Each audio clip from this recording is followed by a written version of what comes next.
হাসান মাহাদি, একাত্তর, ঢাকা। ৩৫ কোটি টাকায় ১৫ বছরের জন্য ফ্র্যাঞ্চাইজি ফুটবল বাংলাদেশ সুপার লিগের সত্য কিনেছে সাইফ পাওয়ারটেক। লিগ শুরু নভেম্বরে, শীঘ্রই তারা নামবে স্টেডিয়াম সংস্কারে। বাফুফে প্রেসিডেন্ট বলছেন, ফ্র্যাঞ্চাইজি ফুটবলের মাধ্যমে আর্থিক লাভবান হবে বাফুফে, তৈরি হবে নতুন ফুটবলার, সত্যিকারে পেশাদার হওয়ার সুযোগ পাবে ক্লাবগুলো। উপলব্ধি রিপোর্ট। ফ্র্যাঞ্চাইজি ফুটবলের ধারণা ইন্ডিয়ান সুপার লিগ থেকে। মাঠে ফুটবলারদের তুমুল লড়াই, মাঠের বাইরে তারকাদের ঝলকানি, সাথে কারি কারি টাকার ঝনঝনানি। সাব চ্যাম্পিয়নশিপের ট্রফি জিতে আইএসএল আয়োজনের ফায়দাটা হাতে হাতে পেয়েছে ভারতীয়রা।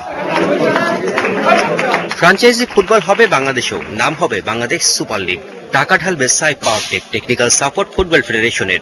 চুক্তি হয়েছে, অবকাঠামো উন্নয়ন হবে, তারপরই বল মাঠে গড়াবে।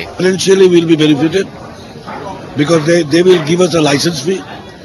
Second, if the tournament is successful, they will give us another profit sharing. Third, and the most important one is a venture. Gota Bangladesh's ৭-৮টা স্টেডিয়ামে রেগুলার বেসিসে হোম এন্ড অ্যাওয়ে খেলা হবে। সিদ্ধান্ত হয়েছে, প্রথম বিএসএল এ খেলবে ৬ দল, কোনোটার বাজেটই ৫ কোটি টাকার কম না। ফুটবলকে আমরা চেয়েছি ঢাকা থেকে বের করে নিয়ে এসে ফুটবল সমস্ত বাংলাদেশের আনাচে কানাচে এই ফুটবলটাকে ছড়িয়ে দেওয়ার জন্য।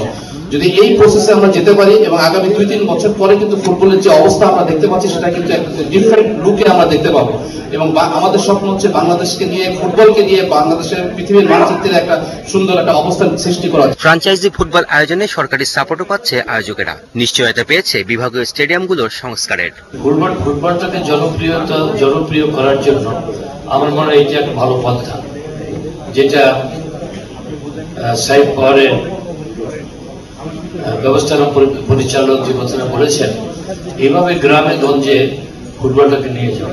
বিএসএল এ বিদেশি ফুটবলারদের বেশিরভাগই আসবে ইউরোপ আর লাতিন ঘরানা থেকে। ওদের সাথে পাল্লা দেবে বাংলাদেশি ফুটবলাররা। জানা গেছে, প্রতিটা ফ্র্যাঞ্চাইজি কোচ হিসেবে নিয়োগ দেবে সাবেক বিশ্বসেরা ফুটবলারদের। উপলব্ধি, একাত্তর, ঢাকা।